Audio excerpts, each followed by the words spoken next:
So yes, I founded Second Wind Dreams in '97. We'll be 20 years old in January. We average 6 to 7 dreams a day for our elders every single day in the U.S. alone.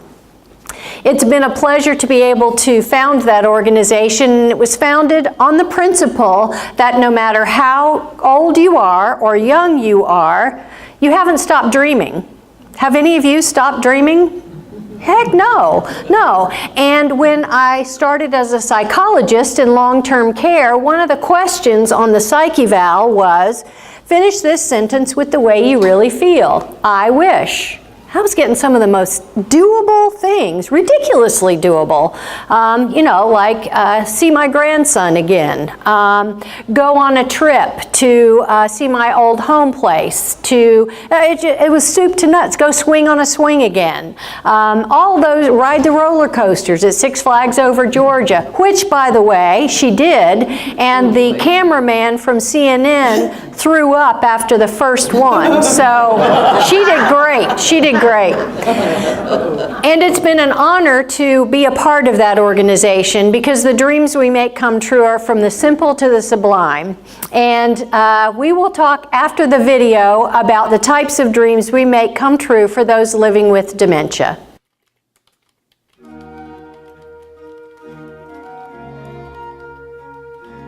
Beth Baker is a journalist who writes about aging, and she states that we all have a stake in the lives of our elders.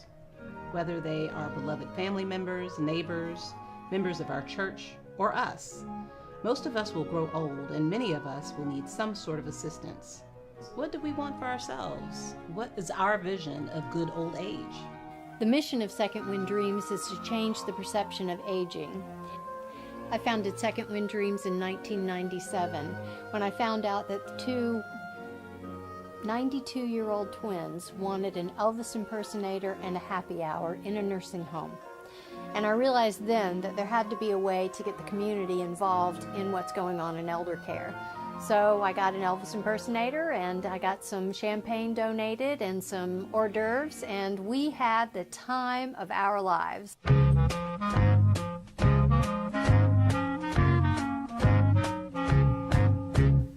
One thing that will happen to each and every one of us is that we will indeed age. We cannot get around that.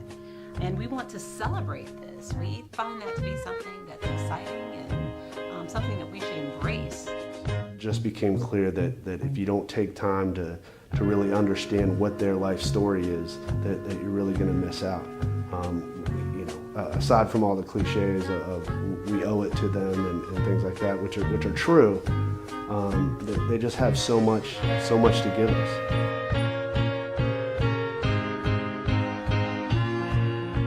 The mission of Second Wind Dreams is to change the perception of aging. One of the ways that we do this is by presenting the Virtual Dementia Tour. This is a training program and a sensitivity program that helps people become more acquainted with what it might be like to have dementia so that we can all serve them better. So while we're waiting on cures to come about, it's important that we address those currently living with dementia the best way that we can. And the best way to do that is to take a few seconds out of your day and walk a moment in their shoes. Yeah, I didn't see it coming. It was during the experience of the Virtual Dementia Tour, I was just extremely frustrated, far more so than I thought I would be. And once it was over and I was able to step out of that room and just really being able to identify with individuals that have dementia for the first time. Another way that we change the perception of aging is through our Dreams program. The Dreams program sheds light on the positive parts of aging and the great things that our elders have done to get us here. Everything from the simple to the sublime happen when elders start dreaming. Today, the World War II vet and former Major League Baseball player received an honor only a hero could receive. Brissy meeting with President Bush as he stepped off Air Force One at Dobbins Air Reserve Base in Atlanta today. The president in town for a fundraiser, but made a point to stop and say hello to an American hero. And I'm 77 years old. Here at the nursing home, they call me Trouble. My wish is to go to NASCAR and ride in a race car. How fast do you want to go? Maybe 100. Maybe 100? Uh-huh. Woo! Hey, no! Woo! Daisy Gamble. I am 73 years old. I taught for 38 years. My wish is to do the weather.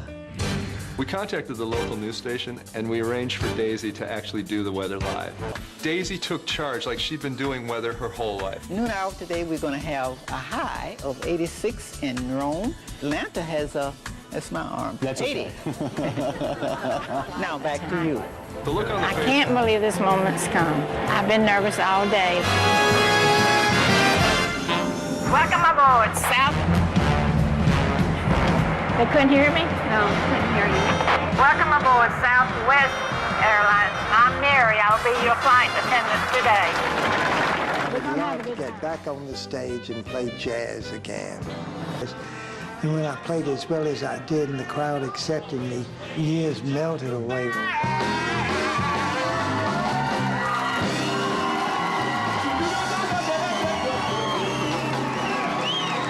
It's important for students, or youth actually in general, to get involved in honoring our elders through the dreams, because in their minds sometimes they think 40 is old. And then they get to see somebody who's 85 that wants to ride all the roller coasters, and it kind of makes them realize, you know what, they're not so different from me. Just be able to bring some positive, good feeling to just one is an accomplishment, and it makes us all feel good. Absolutely. People should go volunteer and get involved in their community, get involved with programs like Second Wind Dreams. You owe it. You owe it to each other. So if by the time the bar closes and you feel like falling down, I'll carry you home tonight.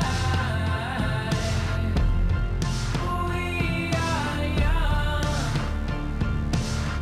so let's set the world on fire. We can burn brighter than the sun.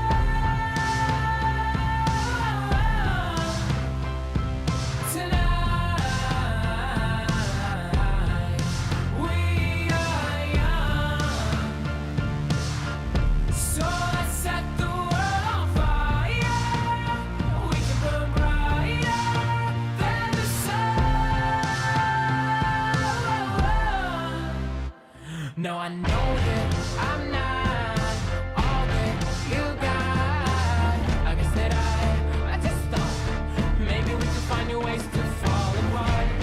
But our friends are back, so let's raise a toast. 'Cause I found someone to carry me home tonight. We are young, so let's set the world on fire. We can burn brighter than the sun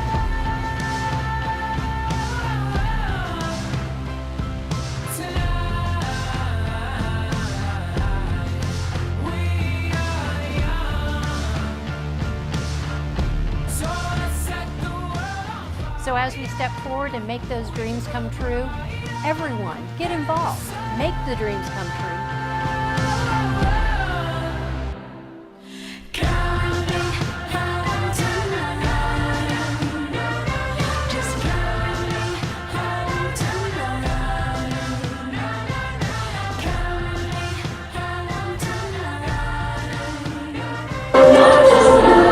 So do I have the best job in the world or what?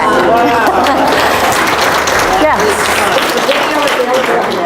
Actually, they've copied the video here, so you're welcome to have those copies.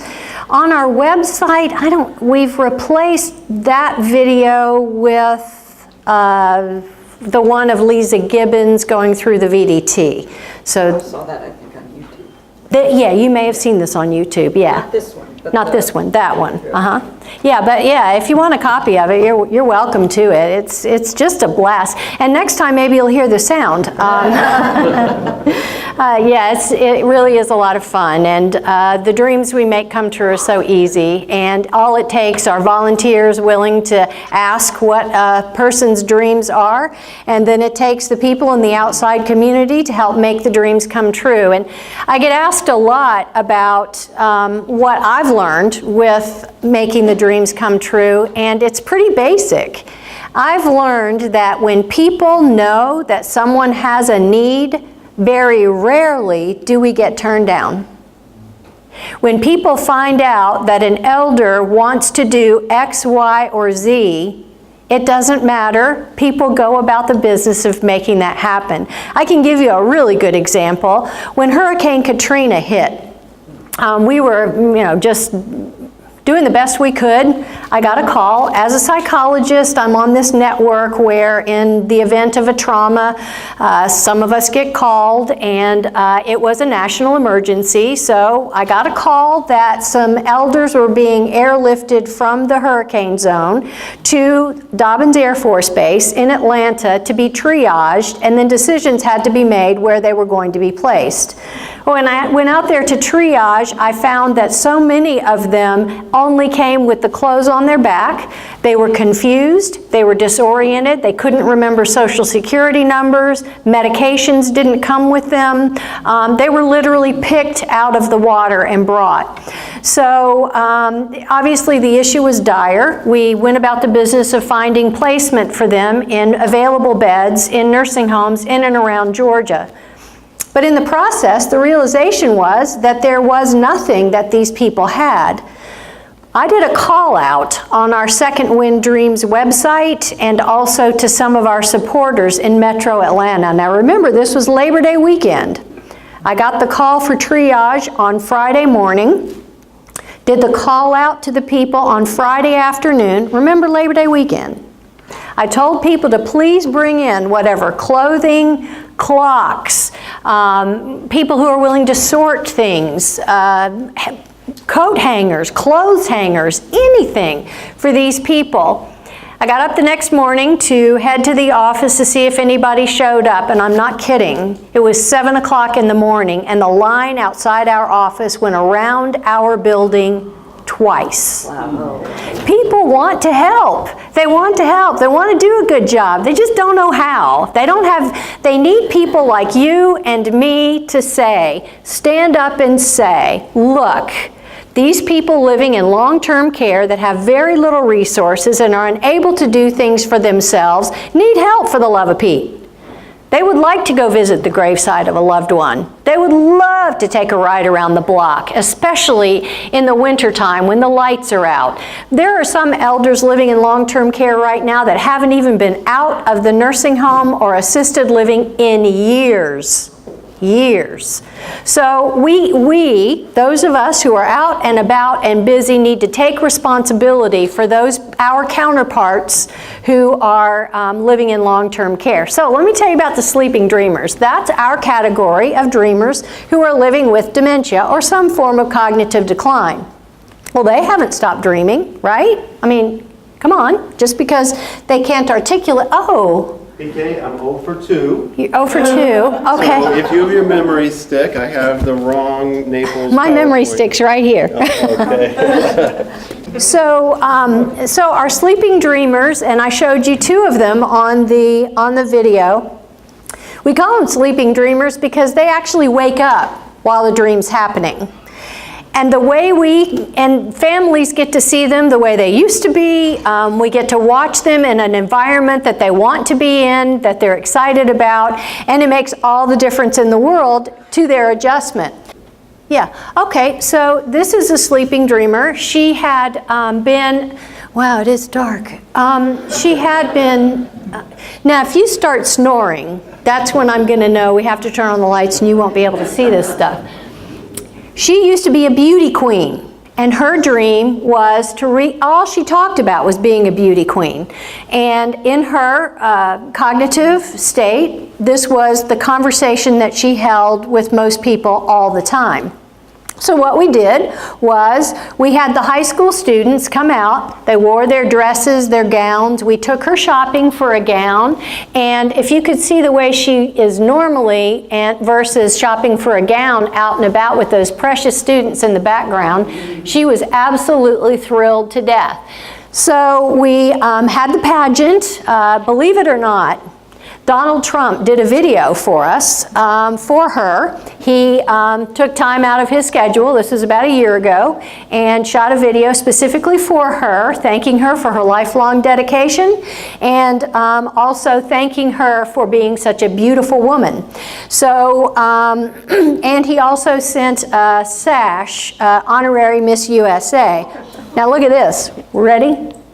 Look at her. Oh, wow. She's beautiful. Is that a person living with dementia? No, she's a lady who's living in the prime of her life, who's enjoying her life. Who cares what her cognitive impairment may be? She's awake. She's with it. She's doing a fabulous job. So, so sleeping dreamers are a miracle. They really are a miracle. And I could tell you stories all day long without boring you to death. Well, I probably would bore you to death. So, I know there are different ways that people talk about cognitive decline and the different stages of cognitive decline. You're talking to a person here who's really not interested in that, particularly early, middle, and late is about all I look at. Again, it's the symptomology and the human being I'm most excited about rather than staging them. But those in early that are really still talking a lot about what they want in their life. They want closure to issues that they have experienced in their life. And that really does help them feel more complete. So it's an honor to do any of these dreams, but those dreams in particular are. Middle stage, it's what they talk about. The lady that was the beauty queen, the gentleman who was playing the piano on the video, those are middle. They're not as conversant, but when they are, they talk about a specific thing, and replicating that from their past is what will wake them up. Late stage, they like to relive the past experiences, so taking them for a ride someplace to look at things, to just put them in an environment that's most comfortable for them for a brief period of time even. And I'll tell you what else, this has been a fascinating thing for me. When I do evaluations to determine what we need to do next to assist the person with some cognitive issues, I cheat. The person doesn't cheat, I cheat. Here's how I cheat. At the beginning, when I'm asking them day, date, time of year, and all that superfluous stuff that really shouldn't matter because after all, it is what it is as far as I'm concerned, but they have a tough time pulling that information out, right? So I ask them just to get it on paper, and I give them the score, whatever that score is, and then I keep asking them other questions. Interestingly enough, just right after that, they start coming to class. They start being able to answer some of the questions as I go through the mini mental state exam. And fascinating enough, when I go back to the beginning and start asking them those same questions again, 9 times out of 10, they can do a better job of pulling those out. People rise to the occasion. They do. It's just our expectations of them frequently is so blasted low that we assume they can't do things when actually they probably still could. It's this usurping of their functionality that seems to be an issue that we all have to deal with, and allowing them to do more than we think that they can, not to the place of frustration and anxiety. Okay, so that was enough of that sermon. Let's see. Oh goodness, look at her. What a doll. This is another fight that I've had, and you'll find that while I try to have a really good sense of humor, I stay ticked off pretty much at how people living with dementia are treated. And one of the people I've been ticked off with in the past has been the state organizations that tell me what I can and can't do for those living with dementia. Well, I got told that bringing baby dolls onto memory care was a no-no because it was demeaning. Well, actually, I didn't see anything demeaning in bringing the dolls to them because they rocked them, they took care of them, they put them in cradles, they enjoyed the nurturing feeling of having a baby doll. I eventually won the argument, which got nasty, but I took the example to them, and this happened in a memory care unit several years ago.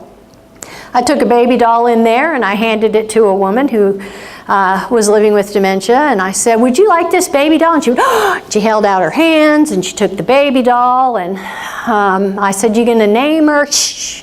I said, "Okay, you can just pick a name." So nothing. Well, I went about my business of passing out some additional baby dolls and spending some time, and I came back to her area and she wasn't sitting out there with the baby doll anymore. In fact, she was just sitting in her wheelchair in the hall, and I thought, maybe she gave it to somebody else. So I said, "Hey, where's your baby doll?" She went, "Shh, do you know nothing about children? She's sound asleep over there on the bed."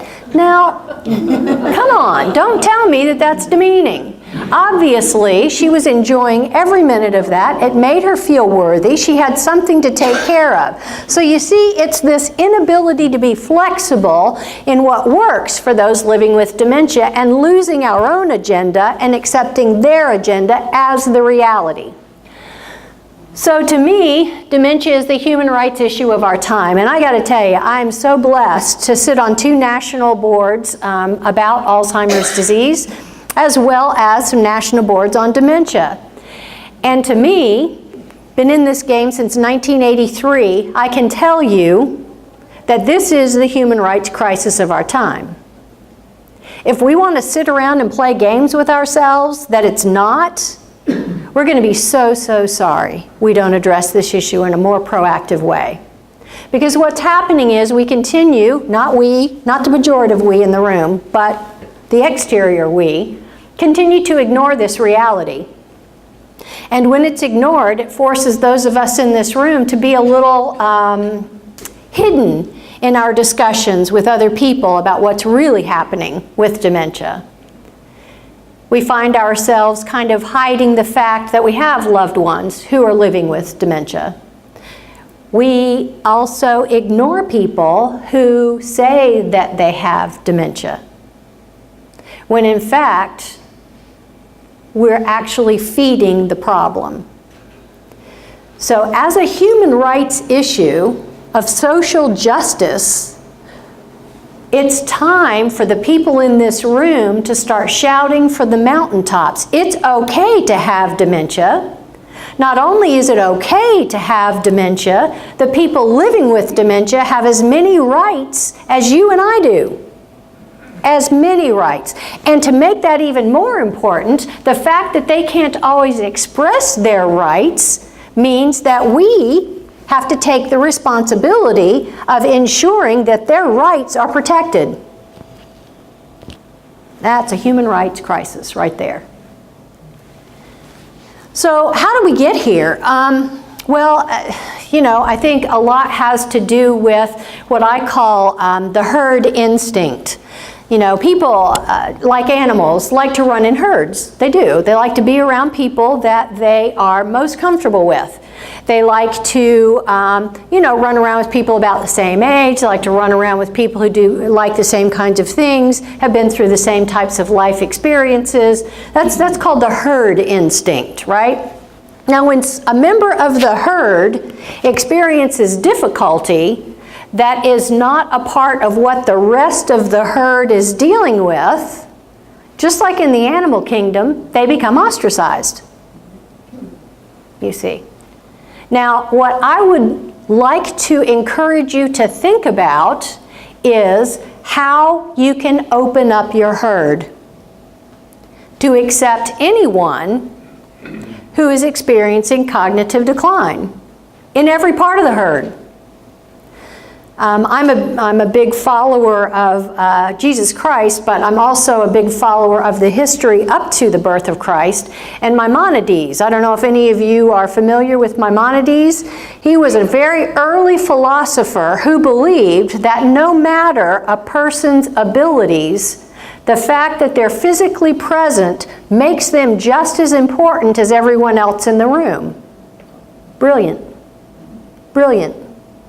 And that's exactly the attitude that I feel like we need to begin to embrace.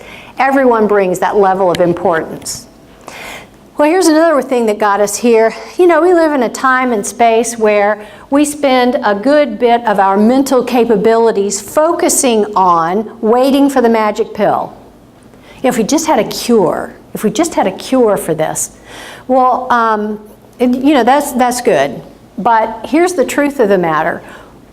When I went to the White House Conference on Aging and got to listen to some of the experts in this research arena, I can tell you right now that if you picture sand going into a sieve and it gets smaller and smaller, and then once it comes out at the bottom, it's even bigger than it was at the top going in, that's where we are in brain research right now. It's bigger than we ever thought. There's a lot more detail to it than we thought.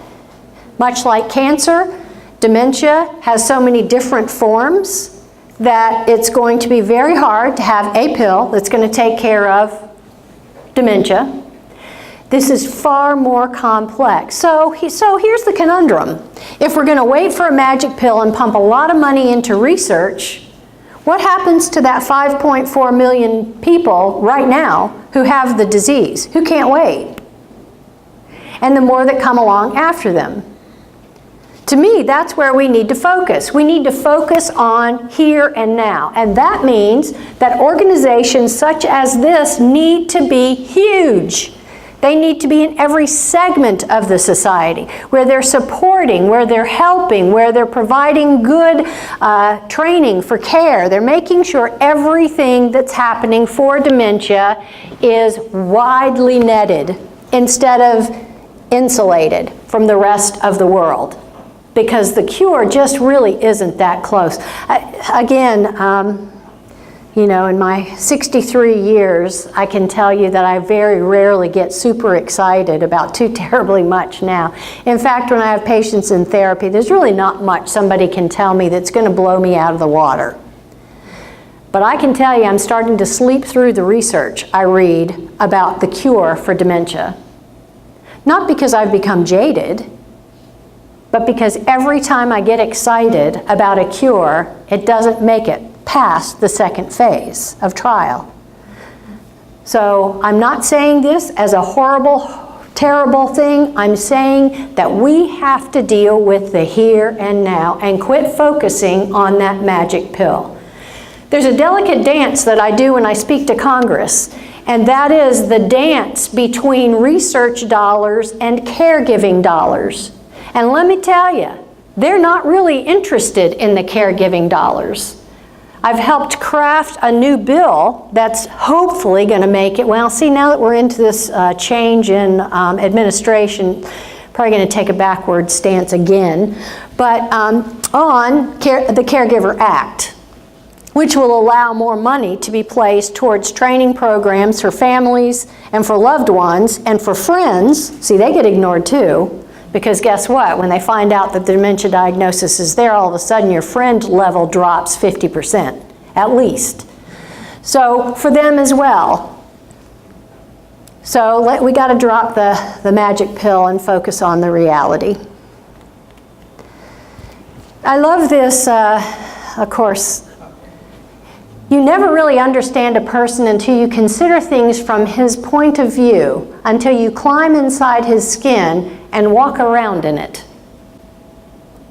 Well, that's what I created the Virtual Dementia Tour to do. And the Virtual Dementia Tour really was born of, once again, frustration. I work real hard to train caregivers on how to best support those living with dementia. It's really my life's mission. It's all I've ever wanted to do. I picked this field. But what inevitably happens is when I train people, they turn right around and do exactly what they've been doing again and never change. The frustration that goes with that is tremendous. I mean, I'm spending a lot of time and effort and emotional bandwidth and sacrificing family issues and everything just to make sure that this training happens. But nothing changes. So finally, when it came time to do my dissertation for my PhD, I discovered that the problem I wanted to solve was that until you climb into the skin of someone suffering from a problem. And maybe to me, that was the disconnect between families and staff members caring for people living with dementia. Maybe that's it. So the social stigma of dementia is really incredible. And those of you in this room know this better than most people know this. So here's how I look at that stigma. You see, when someone has heart disease, let's pretend, I can look at an echocardiogram and I can tell there's the heart problem. If someone's broken an arm, I can look at an x-ray and I can say, well, dadgummit, it's broken in 2 places. There it is. Diabetes, I can look at blood work and I can say this is exactly what's going on. Dementia, I can't do that.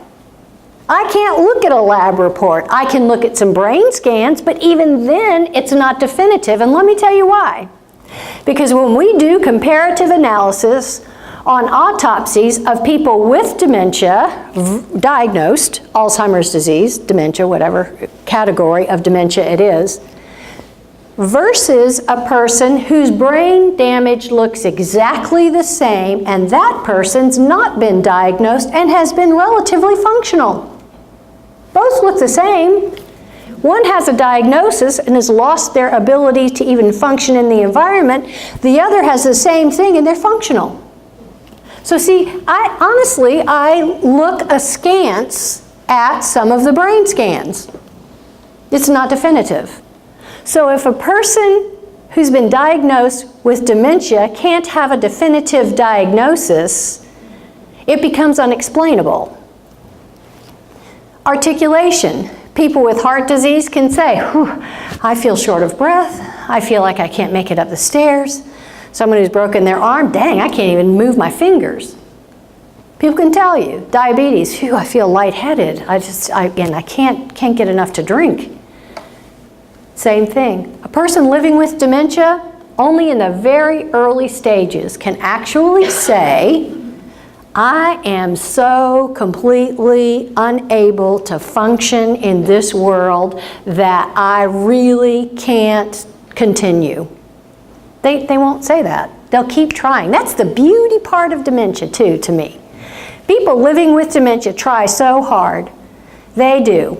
They get up in the morning, their feet hit the floor, and they're as together as they're going to be probably throughout the day. If you schedule doctor's appointments in the afternoon, you're an idiot. Because people with dementia decompensate as the day wears on. Why? Because they're exhausted. They're tired. They've just tried to hold it together for you and everybody else for most of the day, and by the afternoon, they're a raw nerve. Some people call it sundowners. I don't, because I don't think it has anything to do with the sun going down. I think it has everything to do with their inability to hold it together much longer. They're exhausted.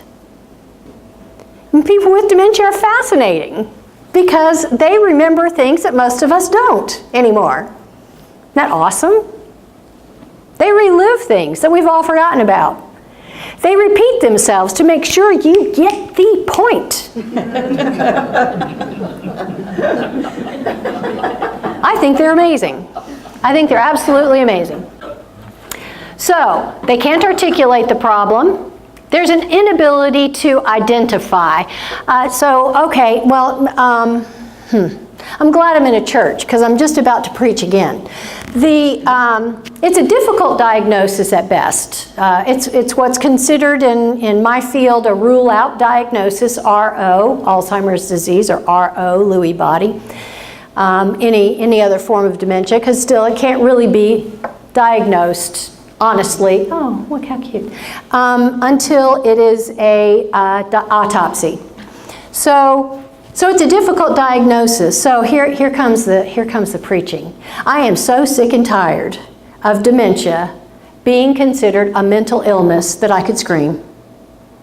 It's in the DSM-5, which is the Diagnostic and Statistical Manual, and it is considered to be a mental illness.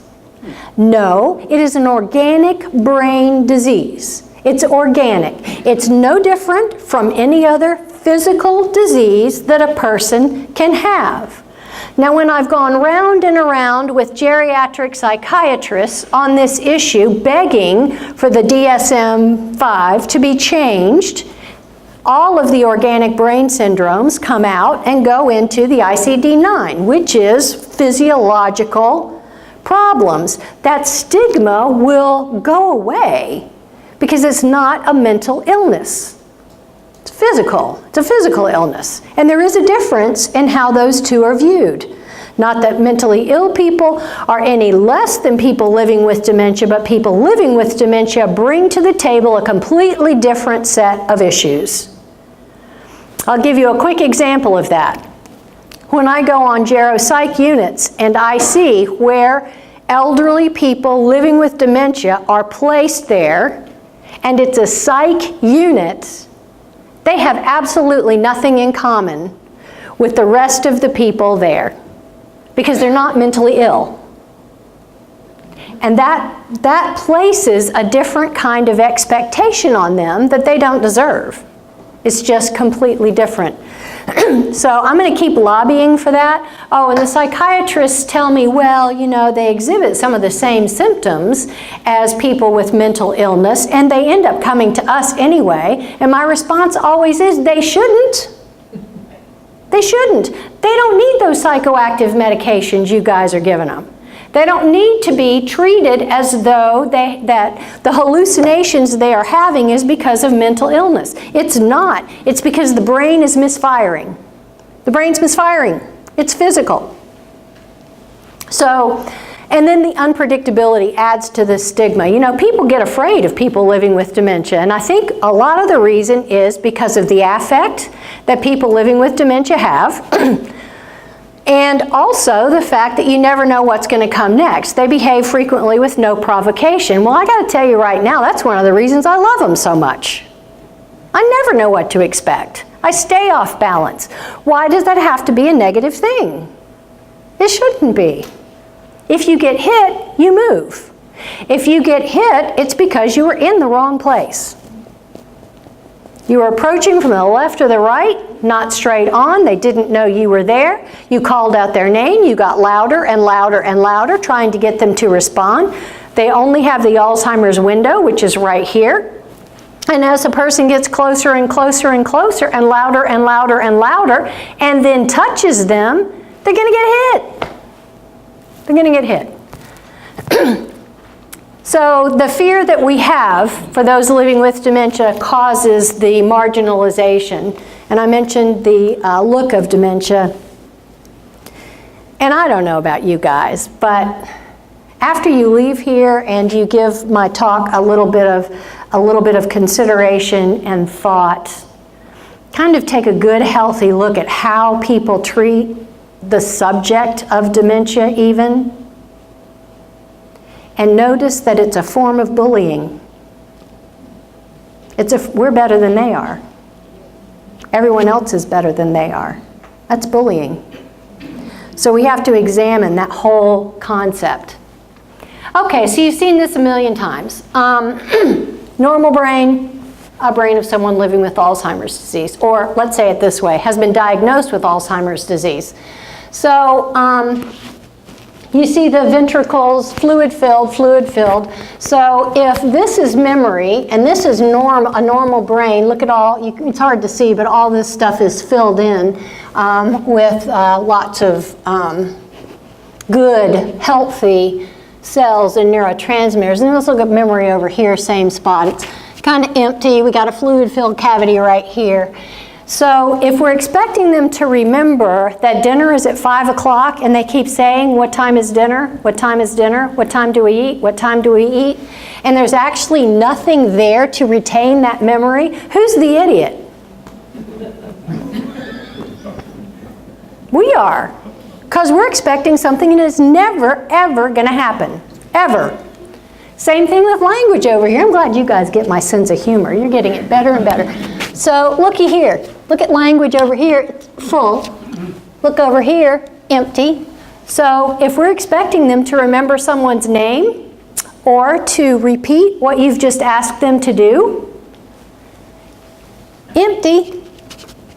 It's not going to happen. our expectation is flawed. Our reasoning about what dementia can and can't do is flawed. So we have to rethink how we approach that. Okay, so at the risk of doing what the neurologist is going to do tonight in that presentation, just maybe you can print some of these out for them to have a look at a later date.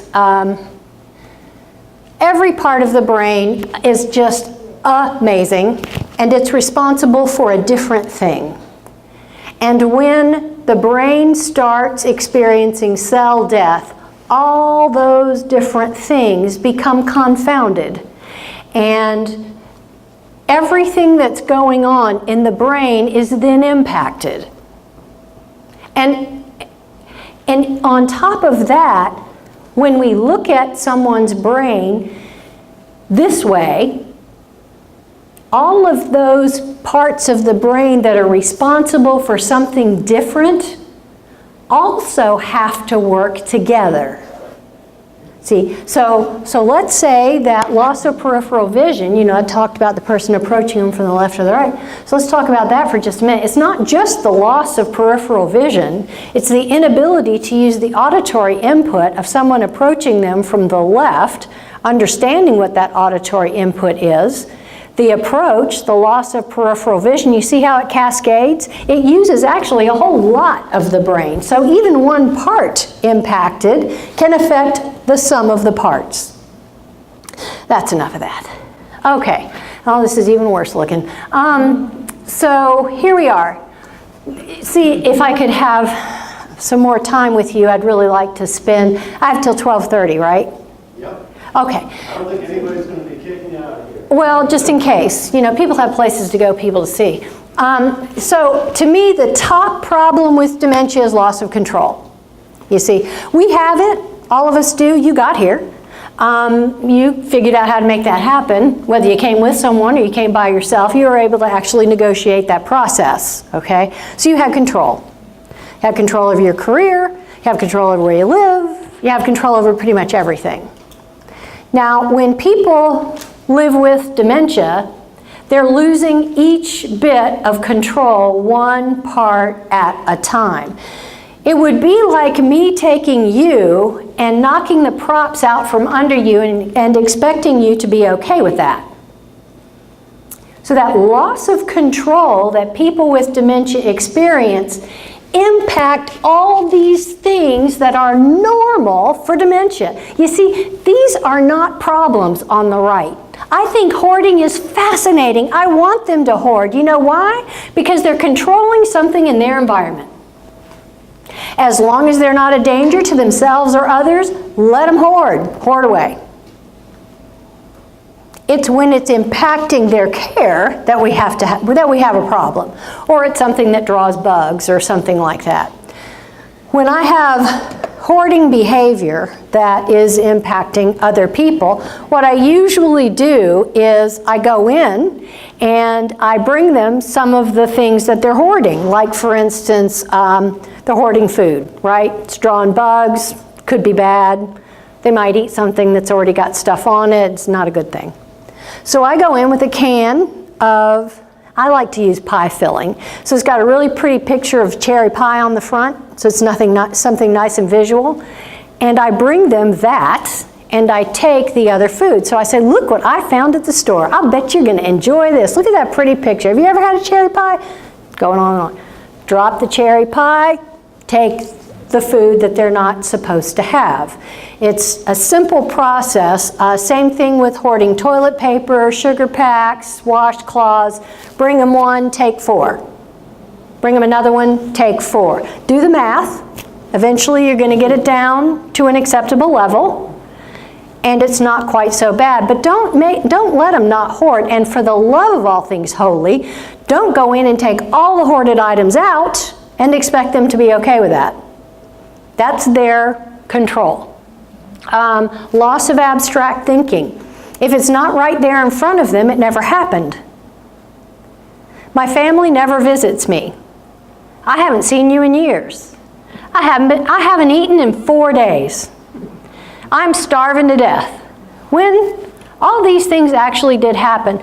Now remember the previous slide where it was a fluid-filled cavity, right? Right? So if you say something like, but I was just here. Empty, empty, remember? It's empty. So your best bet is to say, I'll be sure I visit you tomorrow. Oh, you haven't eaten? That's a shame. I'm so sorry. Here's some crackers. I'll be back at dinner to bring you something else. What? There's no reason to celebrate the fact that this person is talking to you about what they're feeling. Don't get into a verbal battle about whether or not they did or did not do what you think actually happened.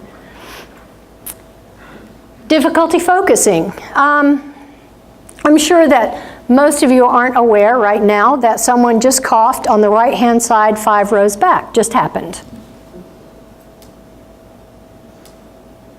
Well, you take that little incident right there and you multiply it hundreds of times and you'll realize that you're actually only focusing right now on one thing.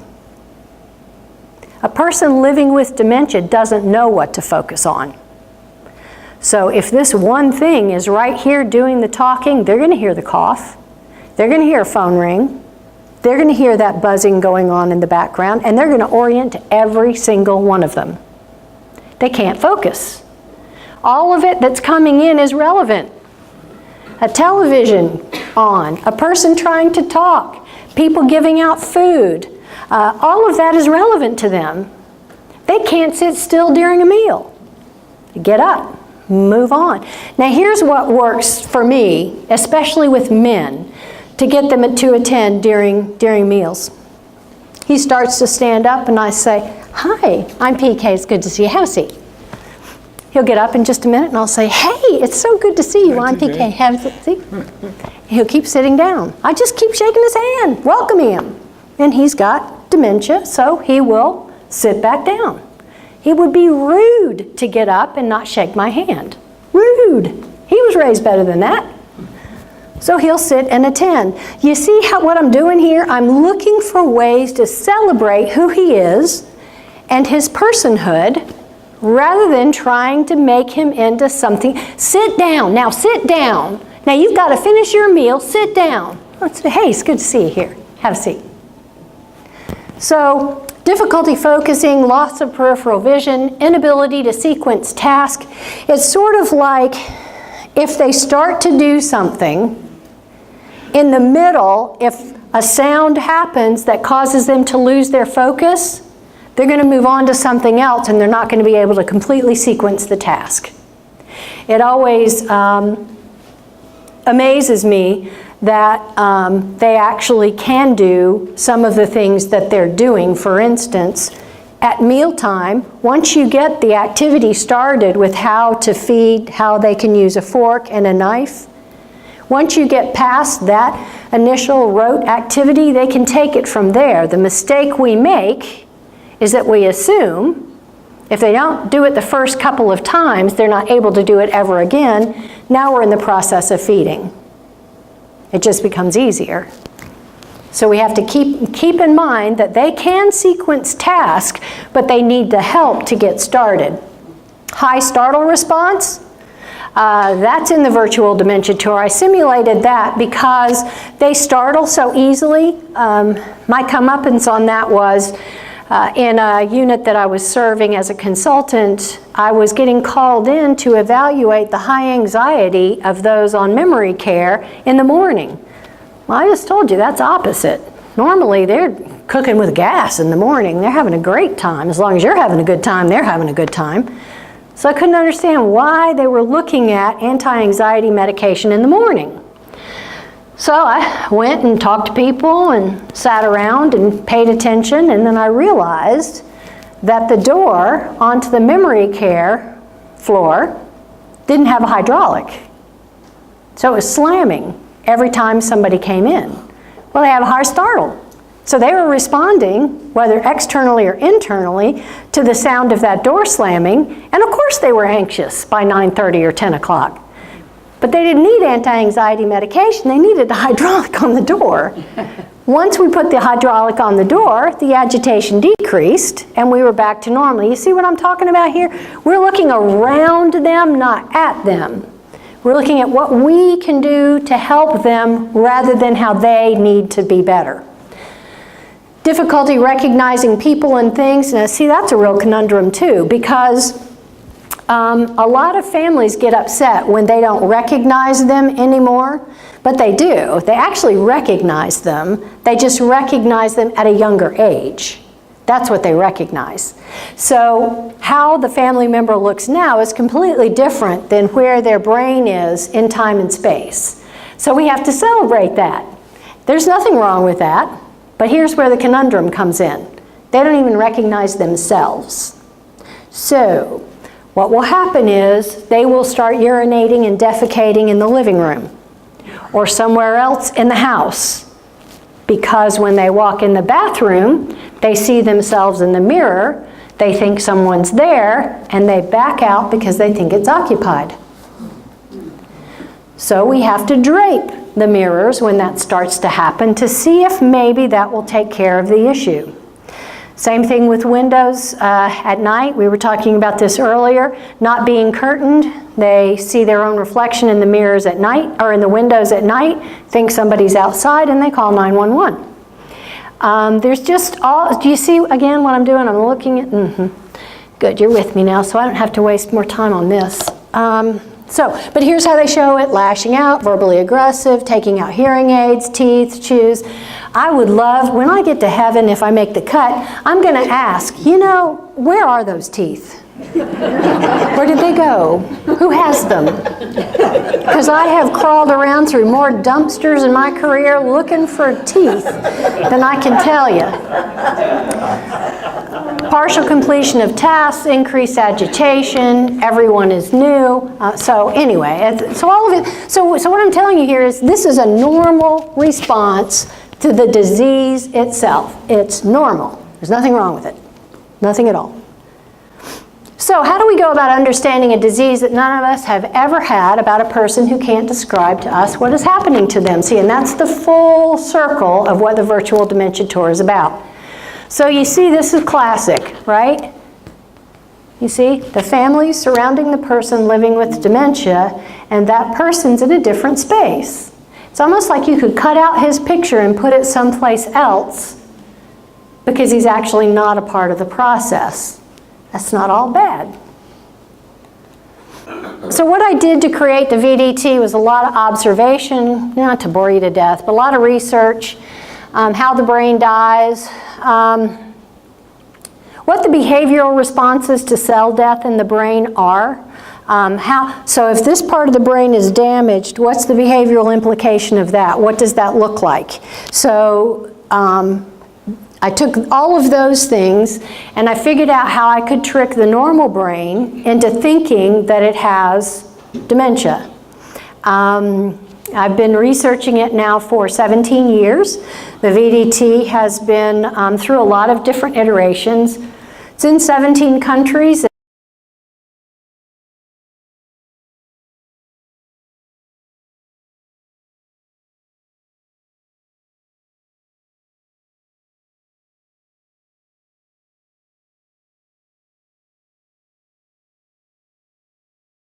More than we have to take the charge. So I set the stage. I created a process to mimic dementia from the moment the participant arrives to the moment they're debriefed. And again, I continue to research. In fact, right now I'm in collaboration with the University of Georgia about more research, as well as the Georgia Tech Research Institute, to develop augmented reality for the Virtual Dementia Tour. So I get asked this all the time: how do you know this is really it? Well, again, I can't be sure, but is it a true representation of dementia? Now here we got Mama in vivo, in her apartment, and she's continually opening the same things there. Then we have the son going through the Virtual Dementia Tour. He looked exactly like his mother did when we had him garbed up for the VDT. So while I can't definitively say this is exactly the same, I see the behaviors of people during the Virtual Dementia Tour that are exactly the same as people living with dementia. Okay, so these are people who responded to the VDT. Oh, that's cool. I wonder who did that. I knew what dementia is. Now I feel what dementia is. The most gripping one, as you read those, was I was doing the VDT in Toronto, actually.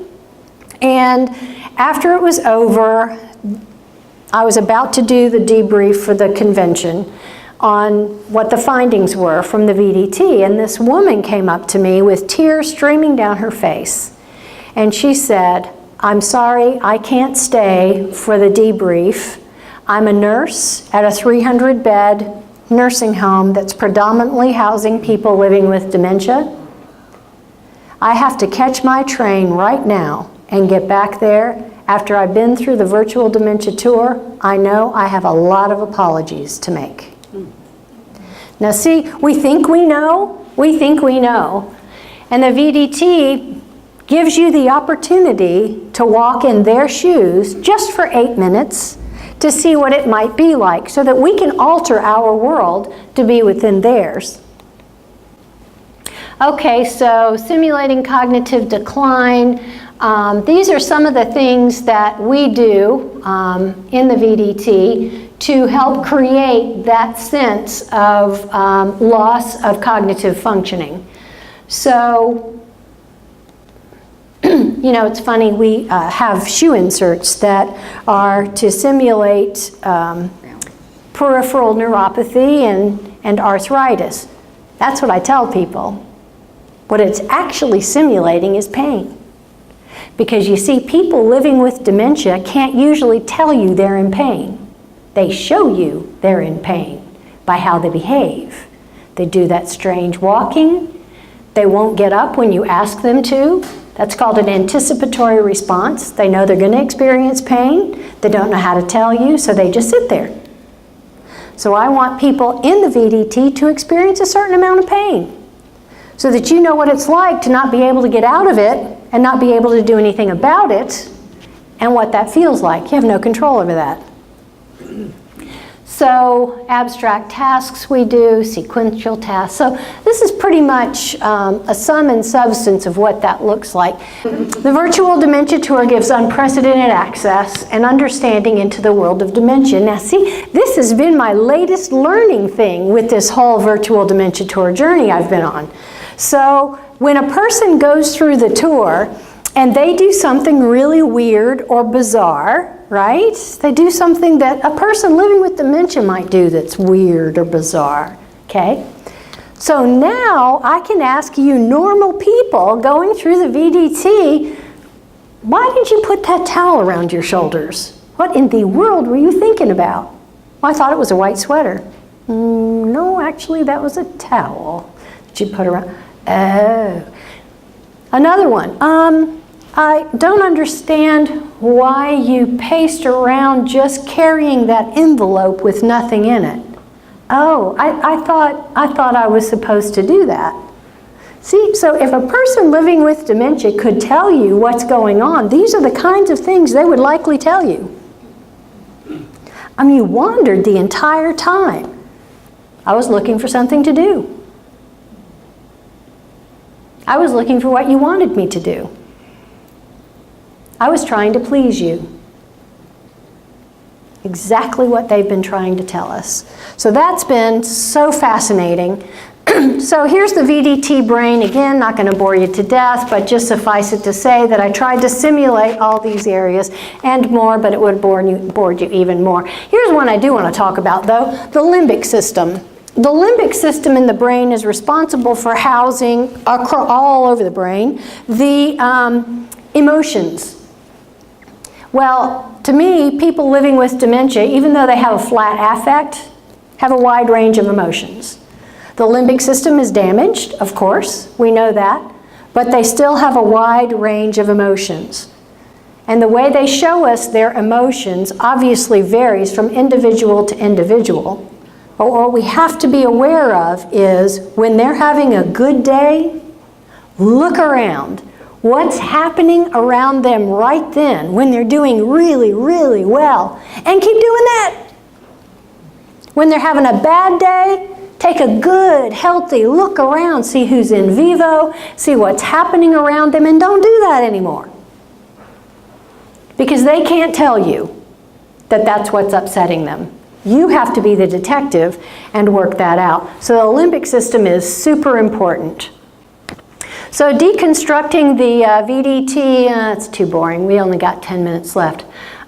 Same thing. So this is some of the research too, to bore you even more. This is before people go through the VDT, they take a survey, and this is a different kind of survey that I do sometimes.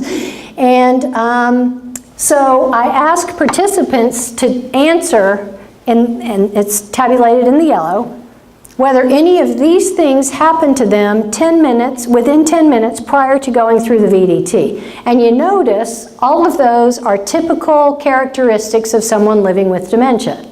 So they're supposed to tell me if they had difficulty following directions, if they wandered, if they shadowed, followed somebody else around. Shadowing is one of the best things in the whole wide world with dementia.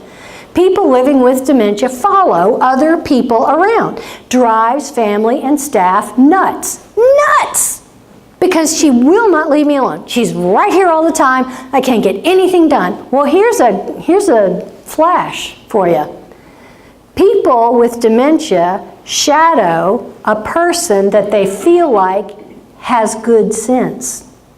They don't follow idiots. They follow people who look like they know what they're doing. So actually, the person with dementia is paying you a very high compliment. You have somehow fooled them into thinking that you know what you're doing. So shadowing, did you follow anybody around? Did you talk to yourself?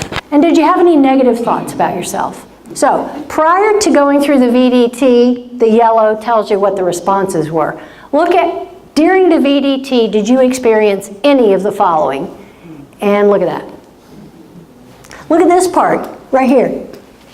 Negative thoughts. Ew.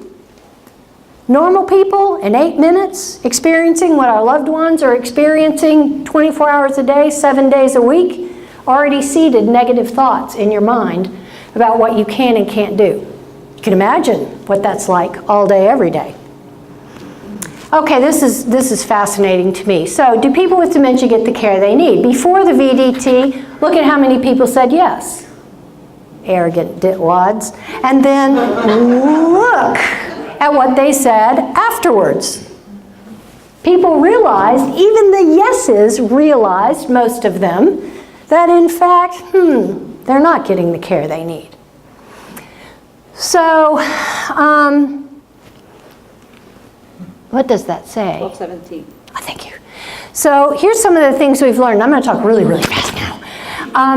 We ask people to do 5 simple tasks during the VDT, right? Well, people come out saying, well, how many did I complete? Honestly, it's not the number of tasks that you completed that's important.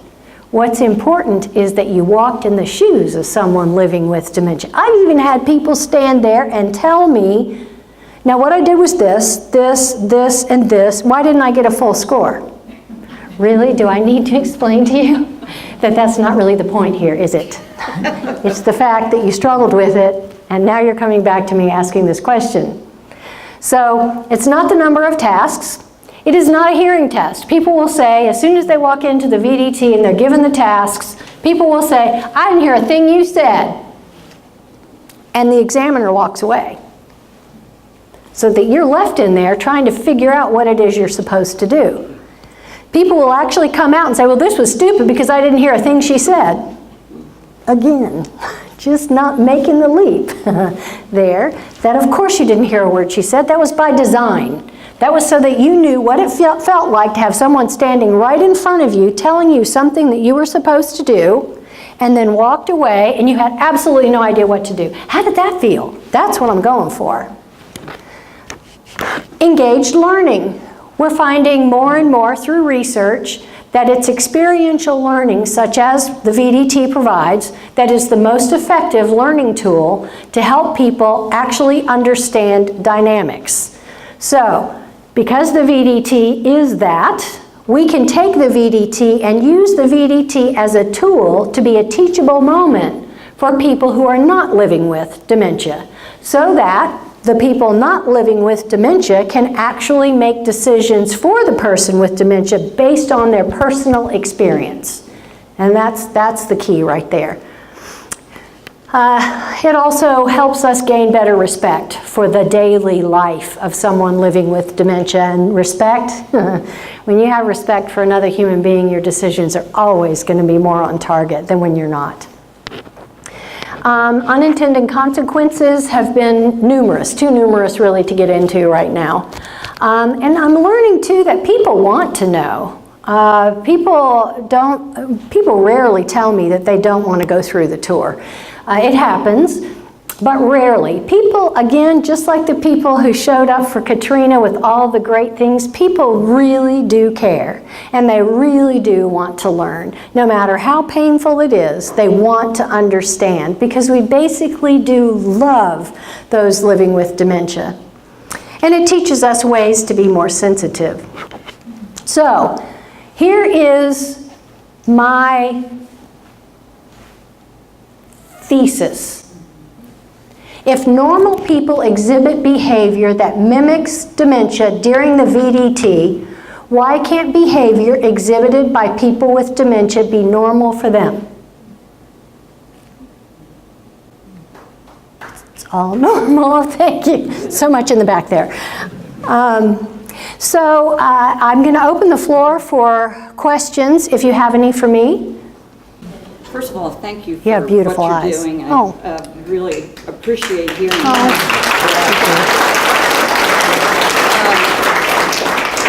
I am struck in your presentation because I work with, as a volunteer with addiction in Dallas. I have family history.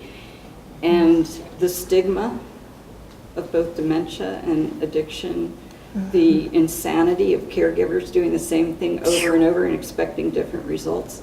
It almost feels to me like there should be a 12-step program for families in addiction. Yeah. And the same kind of groups like this, but, right. You know, spreading it more broadly. Yeah. Actually, I couldn't agree more. I couldn't agree more. You're so right. And this level of sensitivity is getting lost in our society at this point. We're just not as sensitive to other people as we should be, and honoring their place in their life and their journey. I've been bullied most of my life. I had polio when I was 5 and was paralyzed from my neck down, and had to relearn how to walk, had to relearn how to do most of the things that I'm capable of doing today. So I learned firsthand what it's like to be judged for a physical issue versus the reality of my ability. So that lack of sensitivity from kids in school to teachers even, all of that is extremely hard to overcome, and I think is one of the reasons that I so firmly champion people who are not in the herd, if you will. There's another question back here. Did the question leave? Yes? Do you think occupational and physical therapy are beneficial to a cognitive person? With a well-trained PT and OT, you betcha it can be. Yeah, but if it's somebody who's in those fields, who's not aware of how to work with someone living with dementia, it can actually make things worse, because it's trying to force the person living with dementia into doing things they're not comfortable doing. So it takes a lot of extra support, a lot of extra time. In fact, I've been working on a project to try to help us loosen up the guidelines on the time frames for PT, especially PT, because people living with dementia take a little bit longer to get the program, and yet we only have so many days to therapize them, and it's not usually long enough, and it actually makes the problem worse. So, but a good one, ooh, yeah, you can't pay for that. Yes, you're welcome. Yes, any other questions? Yes. You named this the Virtual Dementia Tour. Correct. Way before we had virtual reality. Right. Okay, you mentioned a little bit about what you're doing with Georgia Tech. Can you talk just a little bit more about that? Sure. We're developing an app that you download on your iPhone, and you put in a virtual reality headgear, and it will actually send you through a simulation of dementia in your own home or wherever you are, so that you can see what they're seeing at the time with some of the brain infarcts that are occurring. We're in the process of that right now, and it's ending up being more expensive than we thought it was going to be. Thank you so much. And so we're working very hard to try to overcome some of those ridiculous obstacles. Okay, well, if there aren't any other questions, and I'll be here for a little while, let me close by saying I took a group of people living with dementia out on a bus to go get ice cream. And oh, we just had the best time. We spent the afternoon. Ice cream was everywhere, all over the bus, all over me, all over the residents. It was just fabulous. So we got back to the nursing home and we opened the door of the bus, and one by one the residents were getting off the bus. And this one woman came up to me, she stepped down, she came up to me and she put her hands on my face and she looked right in my eyes and said, "I have no idea where we've just been, but I have had the best time." So thank you, I have had the best time. Thank you so much.